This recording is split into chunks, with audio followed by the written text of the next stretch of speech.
Support any claims you make with evidence. Preferably do that with a reference. And then you get into referencing where necessary. In other words, there are situations where you have to have a reference. If you take a direct quote, you have to have a reference. If you paraphrase an author, use their ideas, but you express it in your own words, you have to have a reference. If you present an argument that's presented by an author, you have to have a reference. If you present data or evidence, information that you have found from another source, you have to have a reference. You do this every time, okay? Every time. So your work should look, when you finished it, it should look very, very, very well referenced. There should be lots of references in it. That's how it should look. If it doesn't look like that, it's not academic. The accuracy of your in-text referencing format. In-text referencing is all about attributing ideas to the person who had those ideas, and in clarifying where you found that person's idea. So let's say that you used an edited book, and the book's editor is Bob Gould. And Bob has edited it. He hasn't written it, he's edited it. There's a difference between the two things. And the different chapters in the book are written by different authors.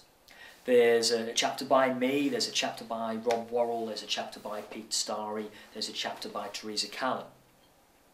And the chapter that you actually used was the one by Teresa Callan. Well, your in-text reference has got to be to Callan. That's whose idea it was that you used. That's the person who wrote the stuff that you used. So you must refer to her. In the bibliography, the citation will be Callan, year, title of chapter, in, Gould, editor, title of book, location, publisher. Edited volumes are one example of a place where students sometimes kind of just overlook the purpose of referencing, and they need to pay attention to the detail.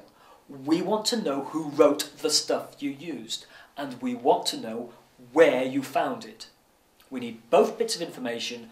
There's a format for you to provide both bits of information. In the text, you refer to the author. The author. Almost all literature has an author. It doesn't just descend out of heaven and write itself on tablets of stone.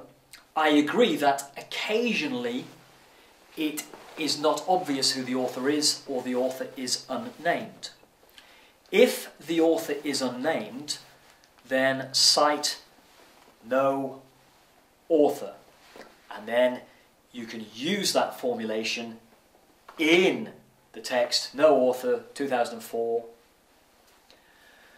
That saves you, for some of these non-standard sources that you get where they might not be an author, it's not obvious, that saves you having some huge long reference in the text to a massive website, or the long title of an article that you've read that has no author. Use the term no author. But secondly, and really importantly, very little of the information you use has or should have no author. If you get stuff from the European Commission, it will either have a transparent author or it will have an institutional author.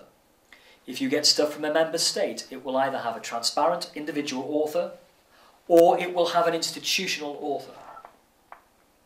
Institutional authors are fine. You see them in loads of stuff you read.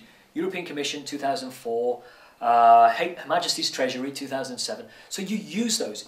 These are not anonymous sources. They have authors. The organisation becomes the author. And the same is true if you really can't find the journalist who wrote the stuff in The Economist. I mean, actually, you normally can, to be honest with you. If you look, they're there. They are there. They are named. But if you really, really can't find it, well, it's The Economist then, isn't it? But I would say to you, look, I will definitely check whether these authors were retrievable. And if they were, I want to see the author cited. because it makes your referencing easy. It makes things simple and clear. Always authors.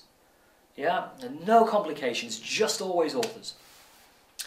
If you are reading lots of material that does not have a transparent author, think about what that means. It means you're using lots of sources that no one's prepared to put their name to. Come on! You don't want much of that stuff. If you're using lots of stuff that no one's prepared to say they wrote, probably not very good. Probably not very good. I mean, you might use one or two things like that. But if I get a bibliography where there are no authors, you know, or very few authors, or there's lots of sources and there's no author to them, I'm thinking, you want to do your project on the basis of stuff that nobody will admit to writing? What? Use your head. That's the wrong source. Read better stuff.